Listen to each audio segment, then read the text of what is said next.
இன்றைக்கி கருப்பரிசி வச்சு சூப்பரான கிச்சடி எப்படி செய்கிறதுன்னு பார்க்கலாமா? அதுக்கு கருப்பரிசியை நல்லா வாஷ் பண்ணிவிட்டு ஃபேன் கீழேயோ இல்லை வெயிலையோ ஒரு 10 நிமிஷம் இந்த தண்ணி போகிற அளவுக்கு காய வச்சுக்கோங்க.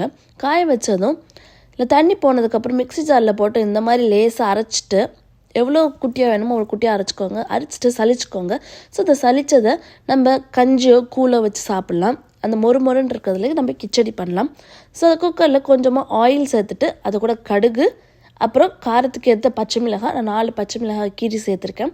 இது கூட கொஞ்சமாக கருவேப்பிலை, இதெல்லாம் கொஞ்சம் பொரிஞ்சதுக்கப்புறம் சின்ன வெங்காயம் சேர்த்துருக்கேன். 15லேருந்து 20 சின்ன வெங்காயம். உங்கள்கிட்ட பெரிய வெங்காயம் இருந்தால் ஒரே ஒரு பெரிய வெங்காயத்தை சின்ன சின்னதாக கட் பண்ணி சேர்த்துக்கோங்க.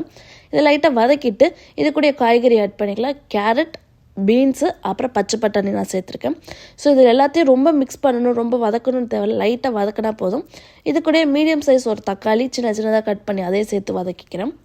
இது கூட 1/2 ஸ்பூன் இஞ்சி பூண்டு பேஸ்ட்டு, இதையும் லைட்டாக வதக்கிக்கோங்க. இதை வதக்கிட்டு நம்ம ஆல்ரெடி குறைன்னு அரைச்சி வச்சுருந்த கருப்பு கவுனி அரிசி இதில் சேர்த்து லைட்டாக மிக்ஸ் பண்ணிவிட்டு 1 கப் கருப்பு கவுனி அரிசிக்கு 2லேருந்து 2.5 கப்பு தண்ணி சேர்த்துக்கோங்க. 2 சேர்த்தா கரெக்டாக இருக்கும். உங்களுக்கு குறைவாக வேணும்னா கொஞ்சம் 1/2 கப் எக்ஸ்ட்ராவே சேர்த்துக்கலாம். இதை சேர்த்துட்டு இது தேவையான அளவு உப்பு போட்டுக்கோங்க. உப்பு போட்டு நல்லா மிக்ஸ் பண்ணிவிட்டு இது கூடயே 1/2 ஸ்பூன் நெய் சேர்த்துட்டு கொதி வந்ததுக்கப்புறம் 1லேருந்து 2 விசில் போட்டு இறக்குனீங்கன்னா சூப்பரான கிச்சடி ரெடி. இது அவ்வளோ ஹெல்த்தி ப்ளஸ் டேஸ்ட்டு சூப்பராக இருக்கும். ட்ரை பண்ணி பாருங்கள். பாய்.